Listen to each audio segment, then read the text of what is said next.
বন্ধুরা, পিঠে যদি নারকেল পিঠে যদি এরকম সুন্দর হয় তাহলে খেতেই কত না সুন্দর হবে। তাহলে চলুন শুরু করা যাক রেসিপিটা, কেমনভাবে পিঠেটা করেছে। নমস্কার বন্ধুরা, অন্নপূর্ণা হেসেল উইথ ভিলেজ ফুডে আপনাদের অনেক অনেক স্বাগত। আপনারা সবাই ভালো আছেন তো? নিশ্চয়ই ভালো আছেন, আর আমিও খুব ভালো আছি। আজকে ময়দা আর নারকেল কোড়া নিয়ে চলে এসেছি, এক রকমের পিঠে বানিয়ে দেখাবো। আপনারা তো অনেক রকমের পিঠে খেয়েছেন, একটু অন্য ধরনের পিঠেটা বানিয়ে দেখাবো আপনাদের। কেমনভাবে বানাচ্ছি পুরো ভিডিওটা প্রথম থেকে শেষ পর্যন্ত আপনারা দেখতে থাকুন। ময়দাটা মেখে নেবো, অল্প পরিমাণে নুন দিয়ে নেবো। গরম জল দিয়ে কিন্তু মাখবো না, ঠান্ডা জল দিয়ে মাখবো। অল্প অল্প করে জল দেবো আর মেখে নেব।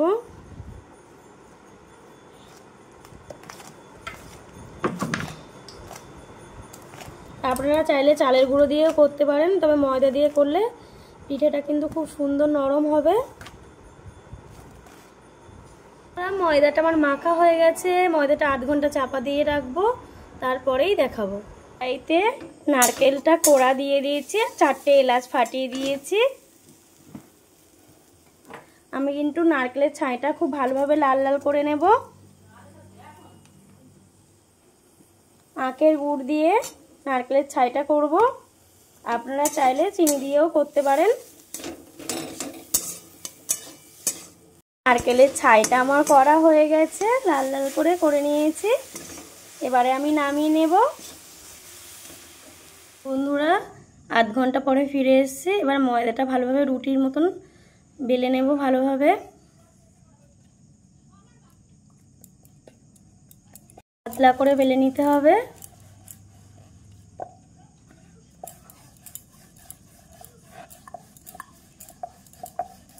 আমার বেলা হয়ে গেছে, ধারগুলো একটু সমান করে কেটে নেব ছুরি দিয়ে।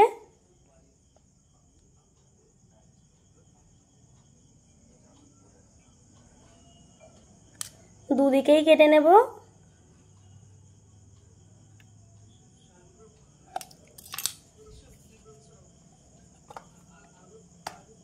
পুরটা এবার ছড়িয়ে দেব চারদিকে সুন্দরভাবে।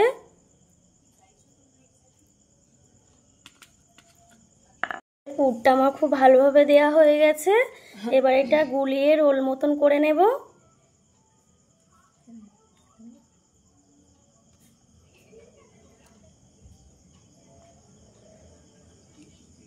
এইভাবে আরো একটা করে নেব।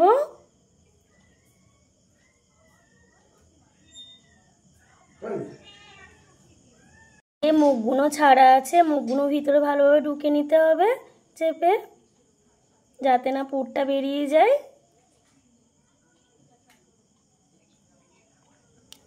এইভাবে গরম জলেতে ভাপতে দিয়ে দেব। ভাবার সঙ্গে সঙ্গে কিন্তু কাটবো না, ঠান্ডা হয়ে গেলে তারপর কাটবো। পিঠেটা ভাপানোর জন্য ডেকচিতে জল দিয়ে দিয়েছি, জলটা ফুটে গেছে। আমি একটা ফুটো ঝাঁঝরি বসিয়ে দেবো। অল্প একটু তেল ব্রাশ করে নিয়েছি। যে পিঠের রোলটা বানিয়েছিলাম এটা দিয়ে দেব ভাপতে। আপনারা তো নারকেল পিঠে অনেকভাবেই করে খেয়েছেন, একবার এইভাবে করে খাবেন, বারে বারে খেতে ইচ্ছা করবে। এটা এবার থালা চাপা দেব। চাপা দিয়েছি, 8 ঘন্টা পরে থালাটা নামিয়ে দেখব কেমন হয়েছে, আর আপনাদেরকে দেখাবো। পিঠেটা আমার হয়ে গেছে।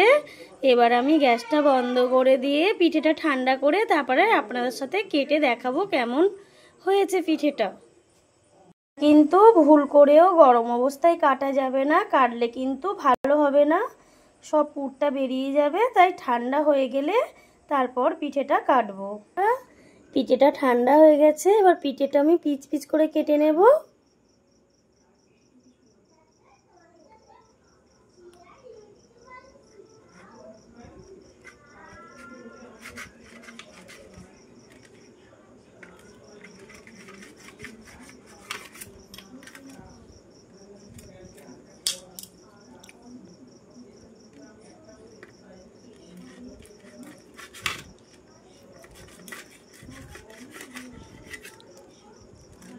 খুব আস্তে আস্তে এইভাবে কেটে নেবো এক এক করে।